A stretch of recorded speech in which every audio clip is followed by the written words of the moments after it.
Hi, everybody, and thanks for joining our weekly podcast. I'm Robin Lewis, founder and CEO of the Robin Report, which, by the way, we view as much more than just a report.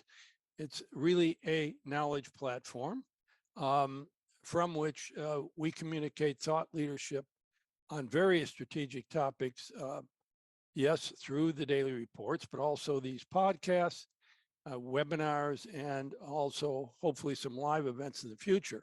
And by the way, a real quick announcement, we have a new parent, which we are very excited to be a part of, the ASG group, which is the Assets Strategy Group out of Columbus, Ohio. And we just signed the deal, and they are our new parent. So we are very excited. Yeah, Shelley, right? Yeah, congratulations, Rob. That is a fantastic synergistic group to be with. Yeah. And I think we're going to both add value to each other as we move forward. So to continue here, along with our chief strategist, Shelley Kohan, who's, by the way, also a professor at the Fashion Institute of Technology, we welcome you to our conversation on the topic of our ancillary services more than what they suggest. You know, Shelley, before digital and endless aisles, marketplaces like Amazon, upon which you could place everything, anything and everything, literally, before this capability, ancillary services were, well, ancillary services. And there were a few major retailers who did add them to their offerings, you know, like insurance, financial services, gasoline. Anyway, the poster child, in my opinion, kind of the early adopter of this strategy was Costco. Right. And they still are. And they have proved that the strategy is a major traffic and membership builder, which they continue to expand on, particularly gas stations. The ancillary stuff is also a big business, about $40 billion, or roughly about 20% of their total revenues for Costco. The services strategy model is also coming out from under the radar for many other major retailers. It is a big deal, Shelley, but I'm not sure how much of a big deal retailers, including Costco, realize that it is. For Costco, it's kind of business as usual. Right.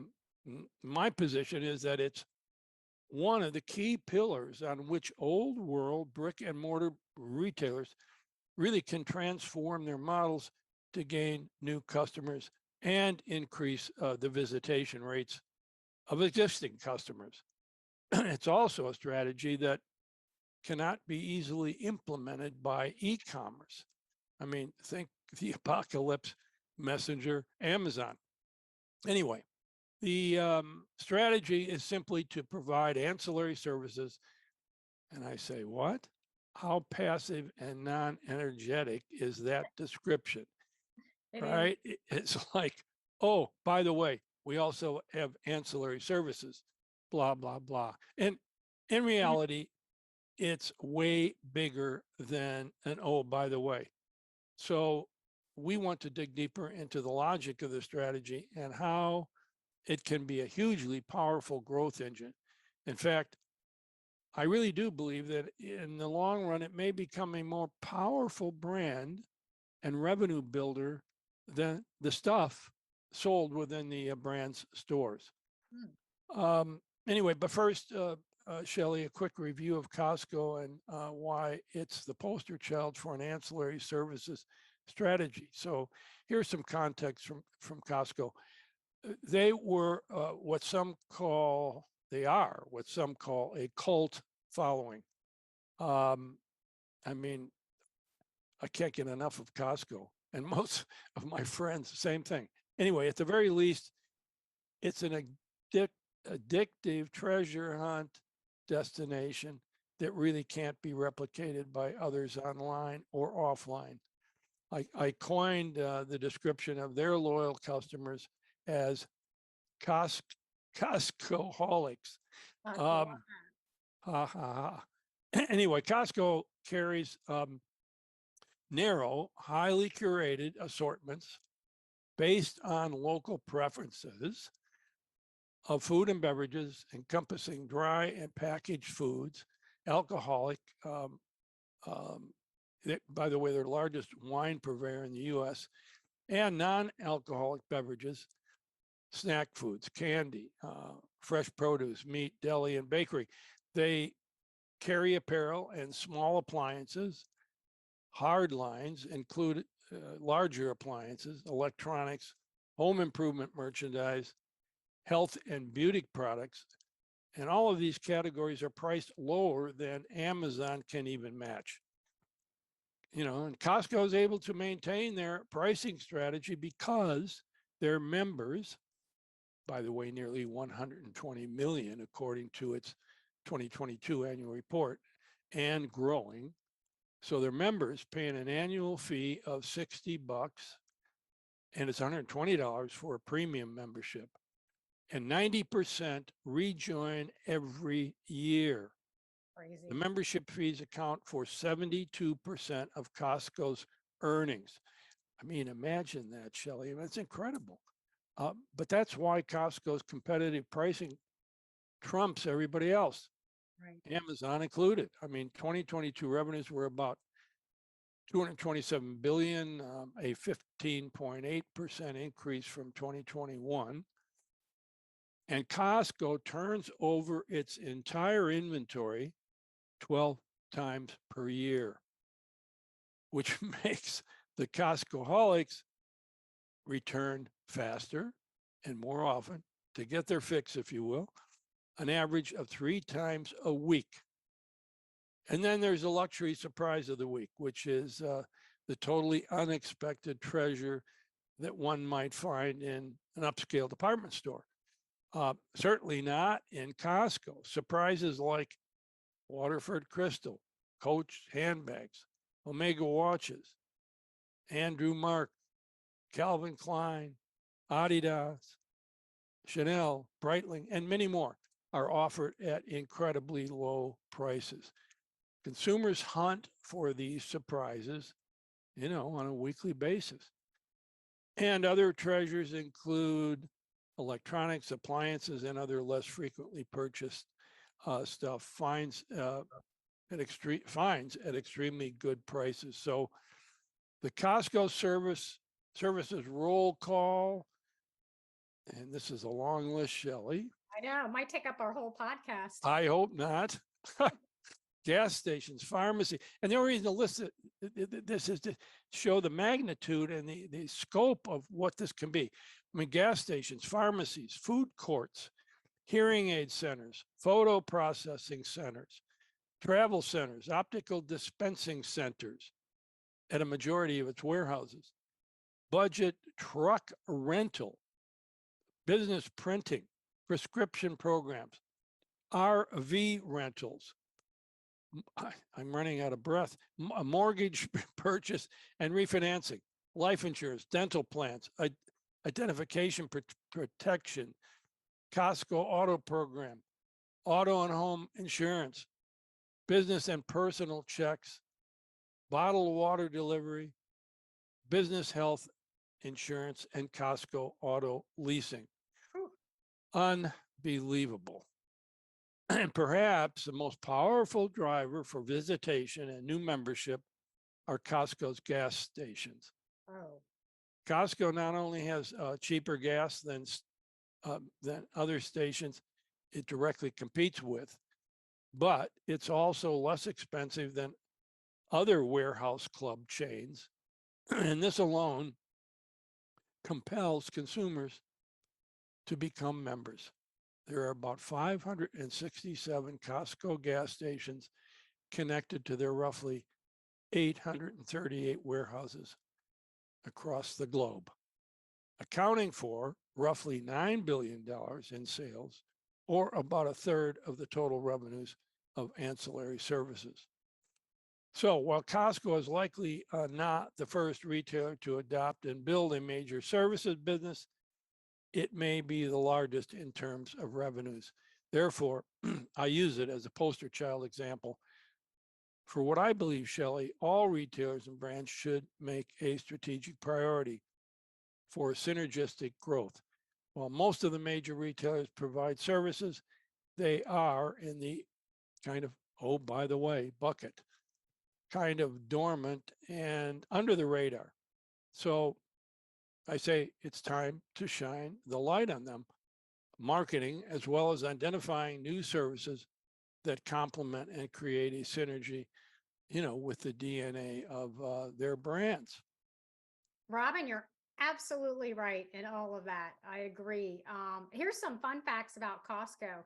So if you go back to 2014, Costco was ranked in the US market, third largest US retailer.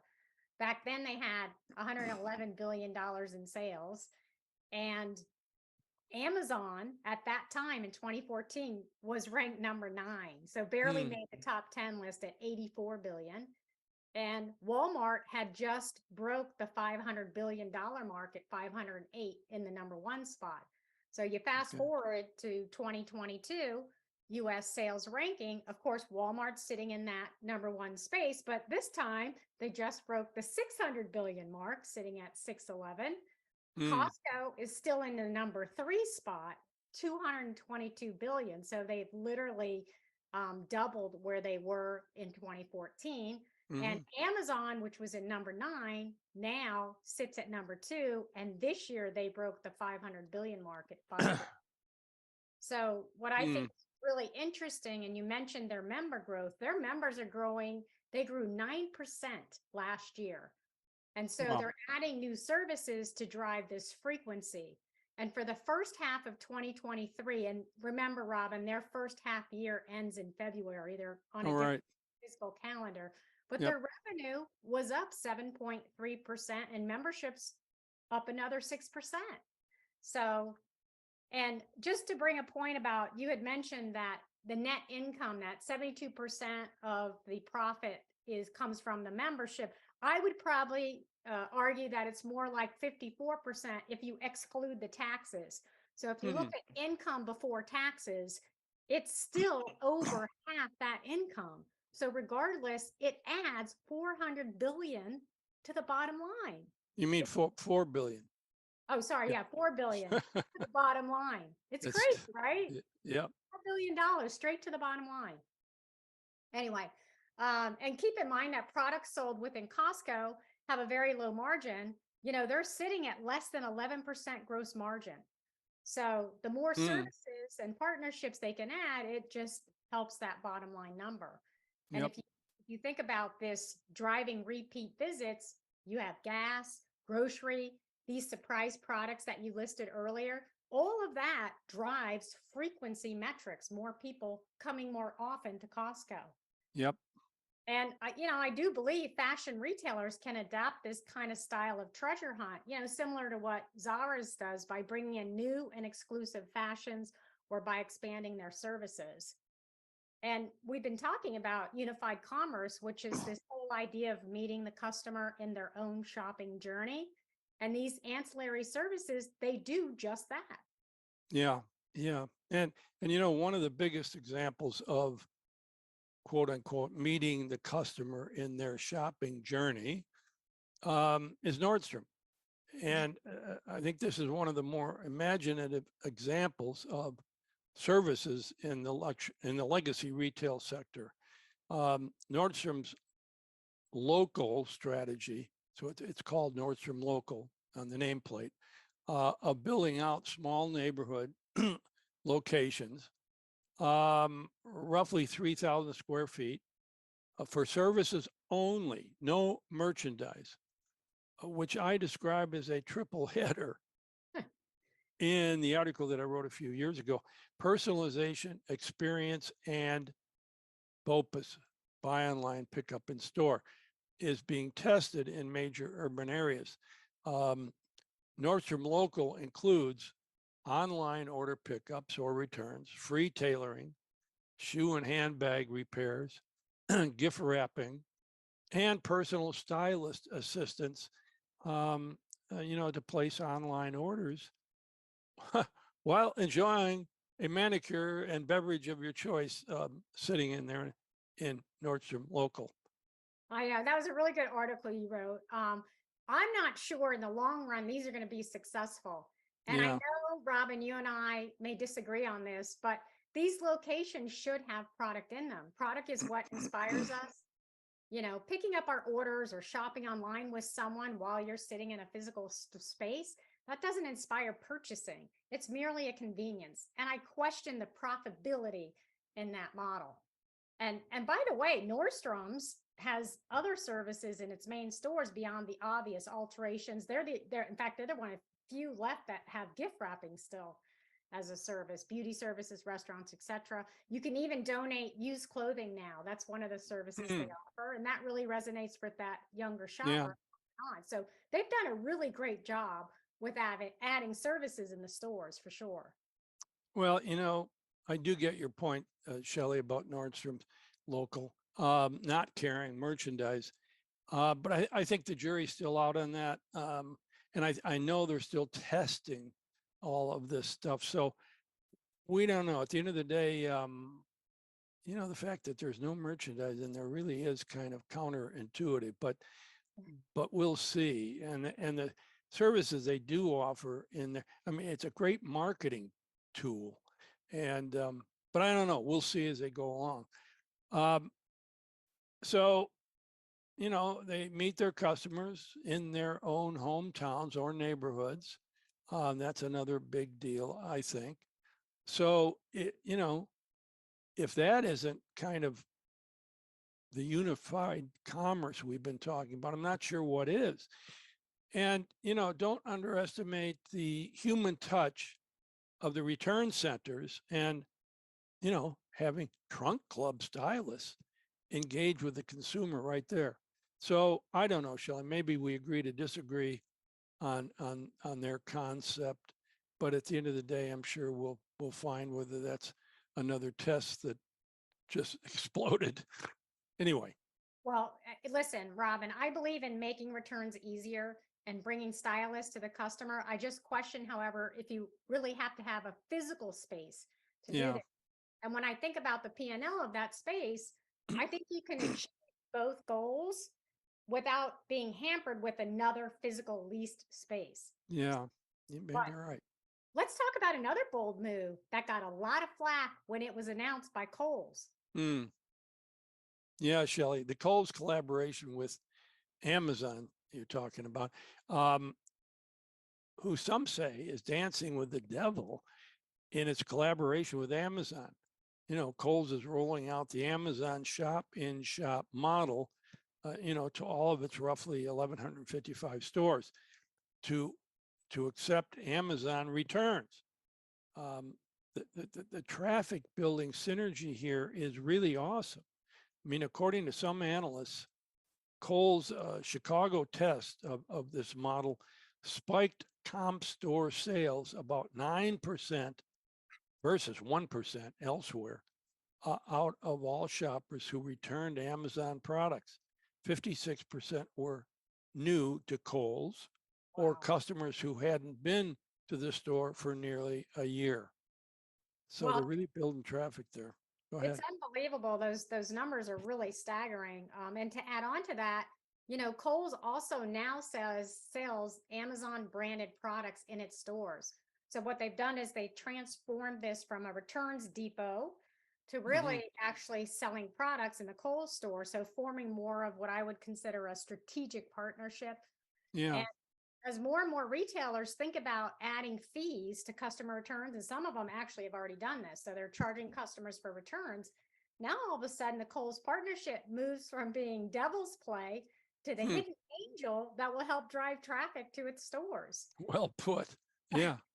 And if you've been in Kohl's lately, I know my local Kohl's down the street, they just continue to expand floor space and staffing to that Amazon partnership that they have. But let me circle back to one comment you made earlier, Robin, that This is going to take off over the next 2 years, and it's quietly sneaking up on the main provider of this particular service.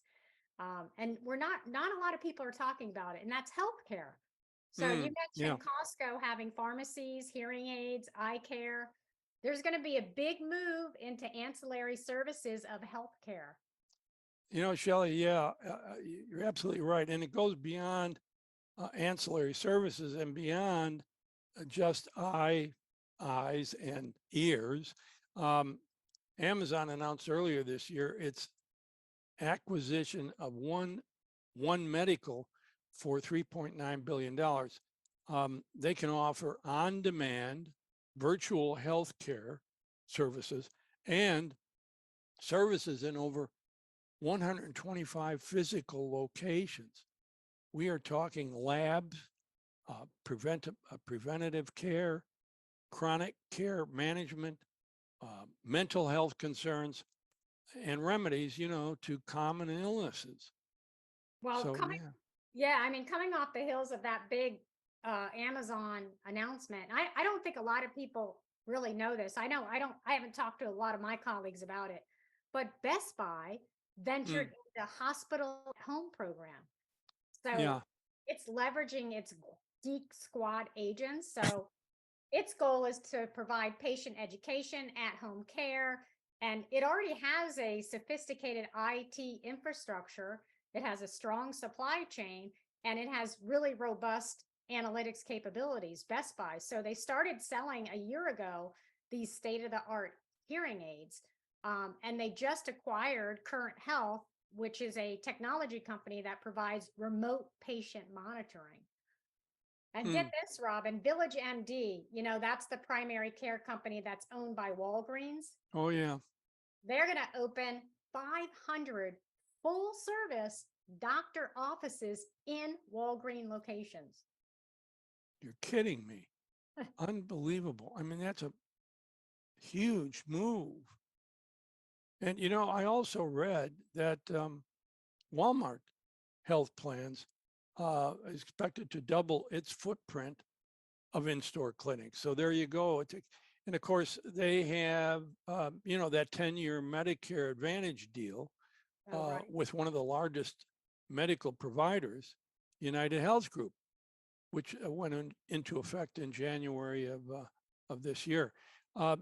And, the other elephant in the room that no one is talking about is how Amazon can literally take over prescription service fulfillment because they have the infrastructure, the member base, and innovation to steal market share away in a major way. I mean, think about their reach today. They ship 1.6 million packages a day. It was a no-brainer for them to jump into RX deliveries. Earlier this year, Amazon announced RX Pass, one word, Right. unlimited prescription medications for only $5 a month, delivered free to your door, of course, available exclusively for its $200 million Prime members. 200 million Prime members. Yeah. What did I say? $200 million, but they have yeah. They have 200 million Prime members. Yeah. That's crazy. Well, it's a lot of members. So I think what we're seeing here is really a shift from people using urgent care as kind of a one-off visit when you have an urgent situation to really doing visits with retailers that will establish a relationship with them for healthcare needs. So, primary care physician you see once a year, most people build a rapport with that patient, the doctor and patient build a rapport. And people want to go to the same doctor. They don't want to switch doctors. I mean, I was driving an hour and a half each way to see my dentist twice a year for 15 years till we finally retired. Well, that's why your teeth are so healthy. But listen, if you had a local healthcare provider that you can use for ad hoc problems that was right down the street, you could ask health questions to, one that provided better access. meaning the healthcare provider is readily available to meet your needs when you need it. And I believe retailers can do this. It builds a trusted relationship over time. Yeah, yeah. Well, when you look at the major retailers, they do have the deep pockets. They have large loyalty programs that boasts millions of members, as you just mentioned, and the infrastructure back of house and front of house to pull it off. So the membership will drive the revenue to build out the ecosystem. You know, it's kind of like a full circle, Shelley. Costco membership contributes incredibly to profits, and the ancillary services help protect its thin margins by driving incremental revenue and by establishing these long-term, you know, multifaceted relationships with its millions of members. Right. I mean, I definitely think ancillary services really adds to that revenue at a time when many retailers are being squeezed in terms of cost of goods, higher operating costs, including higher labor costs, Yeah. and higher prices are making the consumers more prudent about where they're spending their money. And I'll just throw in one last example. I just interviewed the CEO of Chewy, Mm. Summit Singh. And guess what business is delivering lots of profit for them that they've expanded to in a major way? Pet health insurance, pet insurance. What? Yeah. So Oh, gee. it's a huge revenue and loyalty driver for the company. So that's another ancillary service that drives loyalty, profits, and revenue. Well, I can't imagine Chewy expanding that service for the pets owners and humans. Oh, no. It's Just for very the funny. Yeah, pet insurance. yeah. But Who knows it's a though? good, Maybe they will. but who knows? Um, yeah, most people's pets today get better attention and than than the kids out there. Anyway, at the end of the day, these are all great examples about how retailers are thinking out of the box and creating service synergies that are, you know, compelling enough to get the digital addicted young consumer culture to pocket their smartphones and go for a physical, you know, convenient and pleasant experience. And by the way, they will come to you more often, they will stay longer, and will buy more. Get it? Services become the driver of visits. Retailers still need great product offerings, but place has never been more important. Great way to end our podcast, Robin. For our listeners, you can find more of our podcast on Apple, Spotify, Buzzsprout, and of course, therobinreport.com. And look for us on YouTube where we broadcast our podcast as well. And make sure you link in with us for the latest thoughts about the industry. Yep. And Shelley, I want to thank everybody again also for joining us.